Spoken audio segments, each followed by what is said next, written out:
Salut à tous, c'est Pangdageno, bienvenue sur cette vidéo qui aujourd'hui va parler de débuter l'hypnose, en tout cas je vais le mettre dans la case débuter l'hypnose, et de correctement définir pour nous, praticiens, ce qu'on souhaite mettre en place et quelle est notre ambition, notre objectif derrière la démarche qu'on fait pour accompagner des partenaires. Cette notion, elle est à la fois complètement logique, tout le monde va se dire, bah oui, je crée les objectifs, en plus j'ai étudié la PNL, l'hypnose, le coaching, le truc, donc les objectifs, je sais ce que c'est. Euh, Se demander profondément pourquoi je suis en train de faire ce métier, pourquoi j'ai décidé de me réorienter, ou pourquoi je décide de passer X mois ou X années à me former, ou pourquoi je... euh, j'appuie sur telle partie de la discipline ou tel type de pratique, euh, ça a énormément d'importance pour, d'une part, garder la motivation. Je sais pourquoi, pour quelles raisons je suis ici, je suis dans cette démarche, je veux continuer sur ce chemin, je veux avoir plus de partenaires ou je veux plus partager ce que j'ai compris, ce que j'ai pu exploiter, et où j'ai vu des feedbacks qui étaient beaux, positifs, des choses qui construisent. Euh, Se poser la question va nous permettre de nous dire, ok, moi, je fais pas ça pour l'argent, ou je fais pas ça pour la reconnaissance, ou je fais pas ça pour être aimé, ou je fais pas ça pour, au contraire, pour être bien, mais justement pour l'argent, pour être connu, pour qu'importe. On s'en fout de savoir la coloration. C'est juste d'un point de vue social où ce qui est très amusant, c'est quand on commence à dire ah ben moi je suis dans l'accompagnement, je suis coach, je suis PNListe, hypnotiste, etc., etc. Il y a une espèce de poids social, genre ah c'est un aidant, mais c'est pas un aidant comme peuvent merveilleusement le faire les aides-soignants, les infirmiers, les docs. Non non, là il y a un espèce de truc un peu plus c'est plus marketing, c'est plus, ça se vend mieux, hein, c'est plus sympa. Genre le gars, ouais, il travaille sur la psyché, sur les problématiques pour donner de l'inspiration, pour créer de la ressource. C'est beau, c'est puissant. Euh, En même temps, dans tout ce cheminement-là, c'est quand on enlève cet aspect du masque social, se dire, ok, mais tous les jours, pendant X années, X décennies, et moi je parle pour moi, je souhaite jusqu'à la fin de ma vie, c'est quelque chose qui nous pousse ou nous tracte. Ouais, ça se trouve, je suis poussé par quelque chose ou je suis tiré par une autre ambition. Et c'est pas important que ce soit juste ah ouais non mais moi je fais ça pour avoir des thunes pour après partir aux Bahamas ou pour être à la retraite à 40 ans ou pour qu'importe. Ça va juste orienter notre façon de proposer notre service. Et je vous rappelle, hein, pour ceux qui débutent, moi souvent, je dis au départ, quand un partenaire arrive, bah, vous êtes en train de voir si vous prenez ou pas le chantier. Vous allez faire un devis en fait. Et dans ce cheminement-là, on va aller vers des introspections qui sont vraiment intéressantes.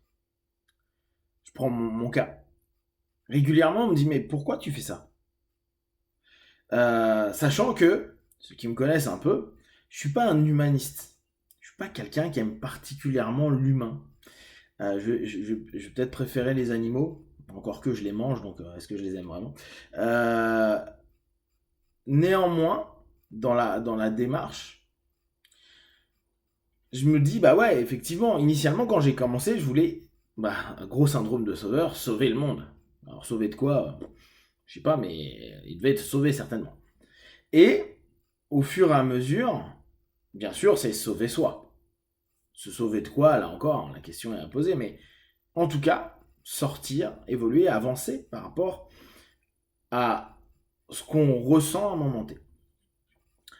Et qu'est-ce qui fait au fur et à mesure, moi, plus j'étudie, plus je travaille, plus j'ai des partenaires, plus j'ai la chance d'avoir des personnes qui me font confiance, des personnes qui viennent vers moi, qui me demandent un moment d'accompagnement, je trouve ça génial. Plus je me dis, mais qu'est-ce qui fait que je sois toujours dans le trip, dans le kiff au quotidien? Et d'ailleurs, si j'avais pas ce kiff dans le quotidien, clairement, je ferais autre chose. Je vous en ai parlé sur d'autres vidéos, mais il arrive souvent que parce qu'on n'a pas bien défini pourquoi, ce qui nous poussait à aller vers notre activité, bah on arrête parce qu'on va trouver une autre occasion, une autre opportunité. Parce que au bout du compte, c'est devenu un boulot un petit peu, bah, c'est ce qui nous apporte notre argent, c'est juste un boulot. Et c'est très bien, là encore, ça peut être un cadre, genre, bah ouais, bah moi je fais du coaching ou je fais de l'accompagnement et c'est mon job. C'est comme toi, tu vas bosser dans l'administration ou tu vas être comptable, ça me va. C'est pareil. Donc, définir au fur et à mesure, moi ça m'a imposé à me dire, ok, mais n'étant pas particulièrement humaniste, euh, qu'est-ce qui fait que euh, j'aime autant et je souhaite continuer là-dedans? Et ça impose une introspection.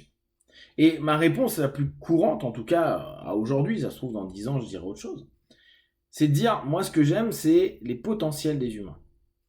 C'est-à-dire que j'aime le potentiel de mes partenaires qui viennent en session. L'humain en tant que tel, je ne le connais pas et je ne le connaîtrai pas. Je vais comprendre quelques process, quelques principes, quelques patterns, quelques modèles, mais je le connaîtrai pas, je connaîtrai pas son histoire, ou le peu d'histoire que je vais écouter, ça me donnera pas une définition de la personne. Donc, dire je fais ça parce que j'aime l'humain, parce que l'humain m'intéresse, non, les process humains m'intéressent. Ça ne veut pas forcément dire que tous les humains nous intéressent.